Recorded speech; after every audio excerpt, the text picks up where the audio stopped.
জুমাবার উপলক্ষে, শুক্রবার উপলক্ষে কোরআন এবং সুন্নাহর আলোকে 14টি আমলের কথা ইনশাআল্লাহ আমরা শেয়ার করব, যে আমলগুলো একজন মুসলিম হিসাবে আমাদের প্রত্যেকের প্রতি সপ্তাহে জুমাবারকে কেন্দ্র করে করা উচিত।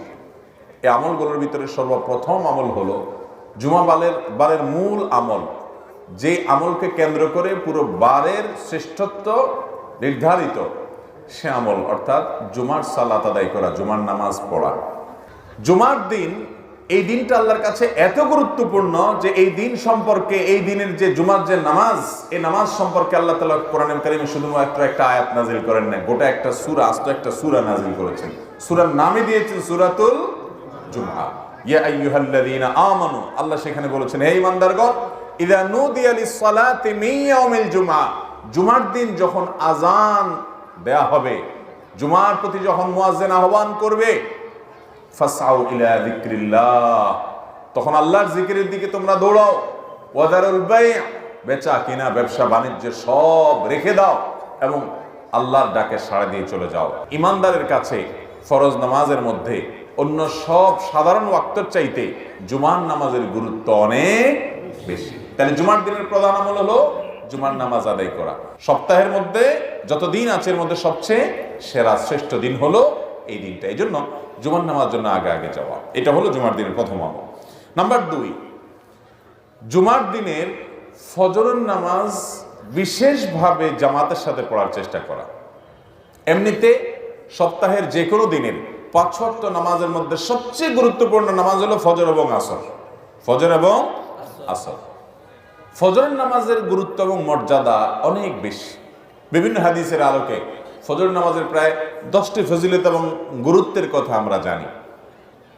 10টি বিশেষ ফজিলত আছে যেগুলো অন্য কোনো নামাজের নাই, ফজরের নামাজের আছে। এই জন্য ইবলিস ফজরের নামাজে যাতে আমরা উপস্থিত হতে না পারি, এই জন্য বিশেষভাবে সে ডিউটি করে। নবী করিম সাল্লাল্লাহু আলাইহি ওয়াসাল্লামের হাদিসে তার বিস্তারিত বিবরণ আসছে। দেখবেন অন্য কোনো নামাজ পড়তে এত কষ্ট হয় না যত কষ্ট হয় ফজরের নামাজ পড়তে। এই জন্য মুসল্লিদের মধ্যে যারা ক্রিম মুসল্লি, মুসলমান হিসাবে যারা এ ক্লাসের, আফার ক্লাসের মুসল্লি, সেই মানুষগুলোকে ফজর নামাজে মসজিদে জামাতের মধ্যে পাবেন, পুরুষদেরকে। এরা হলো সমাজের সবচাইতে আফার ক্লাসের মুসল্লি। ফজরের নামাজের মধ্যে আবার সবচেয়ে শ্রেষ্ঠ এবং গুরুত্বপূর্ণ ফজর নামাজ হলো জুমার দিনের ফজরের নামাজ, যে আফদালুস সালাওয়াতি ইনদাল্লাহ, আল্লাহর কাছে দুনিয়ার যত নামাজ আছে এর মধ্যে সবচেয়ে শ্রেষ্ঠ নামাজ হলো সালাতুল ফজরি ইয়াউমাল জুমআতি মাআল জামাআ। জুমার দিনে জামাতের সাথে পুরুষরা ফজরের নামাজ পড়লে এটা হলো আল্লাহর কাছে সবচেয়ে শ্রেষ্ঠ নামাজ।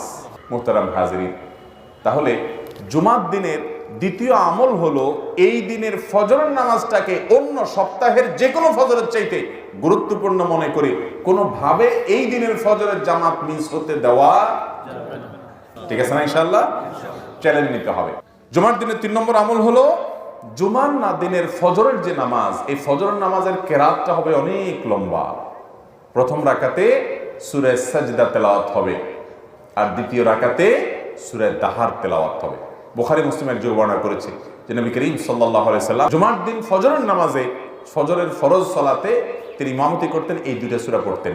এই 2টা সূরা দিয়ে নামাজ পড়লে মিনিমাম 20-30 মিনিট সময় লাগবে। আমরা মহল্লাবাসী যদি এরাদা করি যে সুন্নতটা সপ্তাহে একটা দিনই তো, ইমাম সাহেব যদি হাফেজ সাহেব হন, হাফেজ সাহেব না হলেও বলতে হবে, ইমাম সাহেব আপনি সূরা সাজদাটা বড় সূরা একটু মুখস্থ করে নেন, সূরা দাহারটা মুখস্থ করে নেন। আমরা এই সুন্নতের উপর আমল করতে চাই, ইমাম সাহেবকে উৎসাহ দিয়া আমরা আমল করার চেষ্টা করবো না ইনশাআল্লাহ। নাম্বার 4, জুমার দিনের 4 নম্বর আমল হলো গোসল করা, সুগন্ধি লাগানো, মেসওয়াক করা।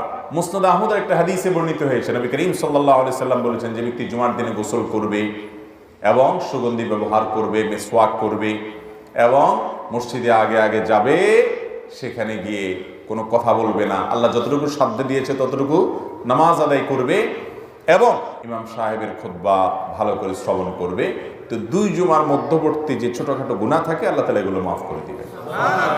তো এই জন্য ভাইয়েরা, জুমার দিনের এই হাদিসে 3টি কাজের কথা একসাথে চলে আসছে। আমরা একটা পয়েন্টই বলতেছি। 4 নম্বর আমল হলো গোসল করা, সুগন্ধি লাগানো এবং মেসওয়াক করা। 5 নম্বর আমল হলো আল্লাহ তাআলা যা পোশাক দিয়েছেন এর মধ্যে সবচেয়ে ভালো পোশাকটা পরবেন জুমার দিনে। আবু দাউদের হাদিসে বর্ণিত হয়েছে, যেটা আবু সাঈদ খুদরি এবং আবু হুরায়রা তারা বর্ণনা করেছেন, যে এই দিনে যদি কেউ ওই যে গোসল করে, মিসওয়াক করে এবং উত্তম পোশাক পরিধান করে, হাদিসে উত্তম পোশাকের কথা বলা আছে, তাহলে দুই জুমার মধ্যবর্তী গুনাহ খাতা আল্লাহ তাআলা মাফ করে দেন। তো এই জন্য যে পোশাকগুলো থাকবে ওর মধ্যে উত্তমটা পরবো আমরা। এটা আলহামদুলিল্লাহ আমরা বেশিরভাগ মানুষ আমল করি। 6 নম্বর আমল হলো জুমার দিনে 5টি বিশেষ কাজ করা। এই কাজগুলোর মাধ্যমে আল্লাহর জমিনে যত সওয়াবের কাজ আছে এর মধ্যে সবচেয়ে শ্রেষ্ঠতম সওয়াবের কাজ আপনি করতে পারবেন। তাহলে জুমার দিনে গোসল উত্তম রূপে করা, ভোরে উঠে ফজর নামাজ জামাতের সাথে পড়ার পাশাপাশি জুমার নামাজে আগে আগে যাওয়া এবং পায়ে হেঁটে যাওয়া, বাহনে না চড়া, এবং ইমামের খুব কাছাকাছি যত সম্ভব গিয়ে বসা। আর 5 নম্বর হলো ইমাম যখন খুতবা পাঠ করবেন, খুতবার জন্য আসবেন, চুপচাপ থেকে কোনো একটা কথা বলা ছাড়াও, একটা অনর্থক কাজ করা ছাড়াও মনোযোগ দিয়ে আগ্রহের সাথে খুতবা শ্রবণ করবে। বাস এই 5টা কাজ করার মাধ্যমে প্রতি কদমে 1 বছর নফল নামাজ এবং নফল রোজার সওয়াব পাওয়া যাবে। সহজ কথা না ভাই। মুহাদ্দিসিনে কেরাম অনেকে বলেছেন ইসলামে অনেক ফজিলতের হাদিস আছে, ইসলামে যত ফজিলতের হাদিস আছে এর চাইতে বেশি ফজিলতের কোনো হাদিস ইসলামে আর নাই। সর্বোচ্চ ফজিলতের হাদিস হলো এটি জুমার দিনের। আমল করার চেষ্টা করবো না ইনশাআল্লাহ? তাহলে এটা হলো জুমার দিনের 6 নম্বর আমল। 7 নম্বর আমল হলো জুমার দিন মসজিদে যে 2 রাকাত তাহিয়াতুল মসজিদ আদায় করা। এটা শুধু জুমার দিনের না, এটা প্রতিদিনই করার চেষ্টা করব আমরা। অন্য যে কোনো সময় তাহিয়াতুল মসজিদ পড়তে হবে, জুমার দিনও বিশেষ গুরুত্বের সাথে আমরা পড়ার চেষ্টা করবো ইনশাআল্লাহ। 8 নম্বরের আমল হলো যদি কারোর জুমার দিনে এই মসজিদে আসার পর ঘুমানি আসে, ঝিমানি আসে, সেই জন্য জায়গাটা পাল্টায় নেয়, তাহলে বোঝা গেল এটা একটা ঔষধের। জায়গাটা পাল্টায় আরেক জায়গায় উঠে বসলে ইনশাআল্লাহ ঘুম কি হবে, তাৎক্ষণিকভাবে অন্তত কেটে যাবে। আবার ঝিমানি আসছে নতুন জায়গায়, যেখানে গেছেন সেখানে সেটা আবার একটু পাল্টান। এবার পাল্টালে ইনশাআল্লাহ ঘুমের সাথে লড়াই করে আপনি ইবাদত বন্দেগী করতে পারবেন। তাহলে ঘুম আসলে একটু জায়গা পরিবর্তন করা, এটা হলো 8 নম্বর আমল। 9 নম্বর আমল হলো মানুষকে বসতে সুযোগ দেওয়া এবং বিশেষ করে কারোর ঘাড় ধরে ধরে মানুষের ঘাড় ডিঙ্গায়া ডিঙ্গায়া সামনের কাতারের দিকে না যাওয়া। এই অপরাধটা নেতারা একটু বেশি করে, যারা একটু এলাকার নেতাগোতা থাকে ওনারা একটু বেশি করে, বাকি আমরা সুযোগ পাইলে কেউ ছাড়ি না, অথচ এটা খুব খারাপ জিনিস। বিভিন্ন বর্ণনায় আসছে যে জুমার দিন মুসল্লিদের গায়ের উপরে পাও দিয়ে দিয়া কাতার ভেঙে ভেঙে সামনের দিকে যে লোক যায় সে জাহান্নামের ব্রিজের উপরে সে যেন আরোহণ করলো। অতএব জুমার দিনে মানুষের ঘাড় ডিঙ্গায়া সামনে যাওয়া যাবে না। আর কেউ আসলে তাকে একটু বসার জায়গা দিতে হবে, একটু নড়ে গিয়ে তাকে ফাঁক করে দিতে হবে, বসার জায়গা দিতে হবে। নবী আকরাম সাল্লাল্লাহু আলাইহি সাল্লাম সহিহ মুসলিম হাদিসে এই বিষয়ে আমাদেরকে উৎসাহ দিয়েছেন। 10 নম্বরের আমল হলো জুমার দিনে জুমার নামাজে বিশেষভাবে সূরা জুমআ এবং সূরা মুনাফিকুন এই দুটো সূরা তেলাওয়াত করা নামাজের কেরাতের মধ্যে, অথবা সূরা সাব্বিহ ইসমা এবং সূরা গাশিয়া, সাব্বিহ ইসমা রাব্বিকাল আলা এবং সূরা গাশিয়া প্রথম রাকাতে এটা, দ্বিতীয় রাকাতে ওইটা, এটা তেলাওয়াত করা, এটা সুন্নাত। নবী করিম সাল্লাল্লাহু আলাইহি ওয়াসাল্লাম জুমার দিন এটা করতেন। এটা ইমাম সাহেবদের ডিউটি, ইমাম সাহেবদেরকে দিয়ে আদায় করে নেবেন। 11 নম্বর আমল হলো জুমার দিনে বিশেষভাবে জিকির এবং দোয়ায় মাশগুল হওয়া। জুমার দিনে একটা সময় আছে যে সময় দোয়া কবুল হয়। হাদিসে বর্ণিত হয়েছে জুমার দিনে একটা সময় কি কবুল হয়, দোয়া কবুল হয়। এই সময়টা ঠিক কখন সেটা হাদিসে স্পষ্ট উল্লেখ নেই। কেউ বলেছেন যে আপনার আসরের পরে, তবে বেশিরভাগ ওলামা ইকরাম আসরের পরের কথাই বলেছেন। আসর টু মাগরিব, সূর্য ডুবার আগ মুহূর্তে জুমার দিন খুব গুরুত্বপূর্ণ টাইম, দোয়া কবুল হয়।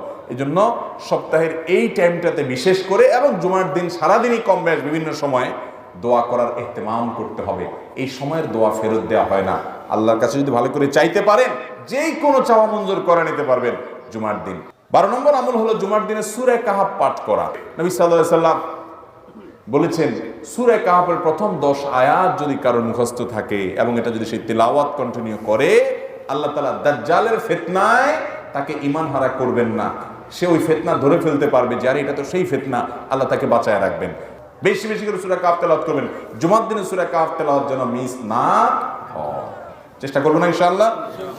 এটা 12 নম্বর আমল। 13 নম্বর আমল হলো জুমার দিনের দুরুদ বেশি বেশি করে পাঠ করা। ভাইরা আমার, এই জন্য শুক্রবারের এই আমলটা বৃহস্পতিবার সন্ধ্যা থেকে নিয়মিত করা শুরু করবেন, দুরুদ পাঠ করা। আপনি সাধারণ সবচেয়ে শ্রেষ্ঠ দুরুদ পাঠ করতে চাইলে দুরুদ ইব্রাহিম নামাজে যেটা পড়বেন, এটা নবীজি শিক্ষা দিয়েছেন। আর সবচেয়ে ছোট দুরুদ পারলে সাল্লাল্লাহু আলাইহি সাল্লাম পাঠ করবেন, বাস যথেষ্ট।